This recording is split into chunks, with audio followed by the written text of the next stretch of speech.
Ninth class के Urdu medium के तमाम तलबा को खुश आमदीद। अगर बियोलॉजी मुश्किल लगती है तो आज के बाद नहीं लगेगी। इस सीरीज़ में हर टॉपिक आपको इतनी आसान ज़बान में समझाया जाएगा कि आप ना सिर्फ समझेंगे बल्कि इम्तिहान में भी बेहतरीन नंबर हासिल कर सकेंगे। तो आइए शुरू करते हैं। पहला बाब और हमारा बाब है बियोलॉजी का तारुफ। पहले नंबर पर हमारे पास एक डेफिनेशन है साइंस। साइंस के बारे में क्या कहता है? कहता है फितरत के असूलों को समझने के लिए जो इल्म हासिल किया जाता है वो दो तरीकों से हासिल किया जाता है। ये दो तरीके कौन से होते हैं? मुशाहदात से हासिल किया जाता है और तजर्बात से हासिल किया जाता है। इस चीज़ को हम नाम देते हैं साइंस का। यानी जितनी भी कुदरत का इल्म होता है ये दो तरीकों से हासिल किया जाता है, एक तो मुशाहदात के ज़रिए और दूसरे नंबर पर तजर्बात के ज़रिए हासिल किया जाता है। ये जो इल्म हासिल किया जाता है फिर हमसे इससे मंतकी नतायज अखज़ करते हैं। मंतकी नतायज का मतलब ये होता है कि जो हम अकल से खुद अंदाज़ा लगाते हैं, इसे हम नाम देते हैं साइंस का। आगे हमारे पास है बहुत ही अहम डेफिनेशन बोर्ड के लिहाज से, और वो है बियोलॉजी। बियोलॉजी किसे कहते हैं? कहते हैं बियोलॉजी ज़िंदगी का साइंसी मुतालिया है। बियोलॉजी दो यूनानी अल्फाज पर मुश्तमिल होता है। पहले नंबर पर हमारे पास है बायोस और दूसरे नंबर पर है लोगोस। बायोस का क्या मतलब होता है? ज़िंदगी। और लोगोस का मतलब क्या होता है? तलाश, सोचना या वजह तलाश करना। इसे हम नाम देते हैं लोगोस का। आगे हमें कहता है बहुत अहम शॉर्ट क्वेश्चन, बार बार ये जो है एग्ज़ाम्स में पूछा जाता है, पेपरों में पूछा जाता है, बोर्ड के एग्ज़ाम्स में।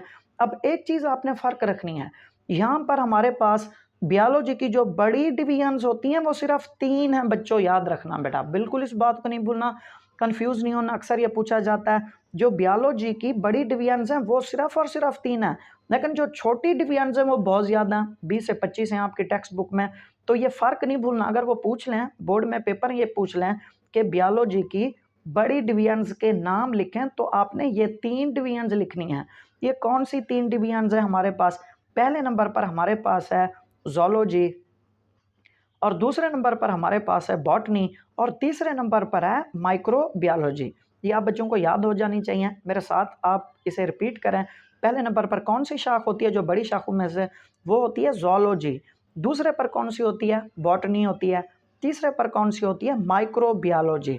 अब देखें ये नाम से हमें पता चल रहा है, ज़ू लफ्ज़ है यहाँ पे जो शुरू हो रहा है, ज़ू। अच्छा मुझे बताएं बच्चों, आप लोग ज़ू में तो बिल्कुल जाते होंगे, और अगर आप जाते हैं तो ज़रूर कमेंट बॉक्स में बताएं कि आप लोग ज़ू जाते हैं या नहीं जाते हैं। अच्छा, अगर आप ज़ू में जाते हैं तो आप लोग वहाँ पर कौन सी चीज़ों को देखते हैं? ज़ू का मतलब होता है चिड़ियाघर। तो चिड़ियाघर में हम, ज़ाहिर बात है, किन चीज़ों को बच्चों देखते हैं? चिड़ियाघर में हम जानवरों को देखते हैं। तो ये ज़ूलॉजी जो है ये फिर किस चीज़ का मुतालिया होगा?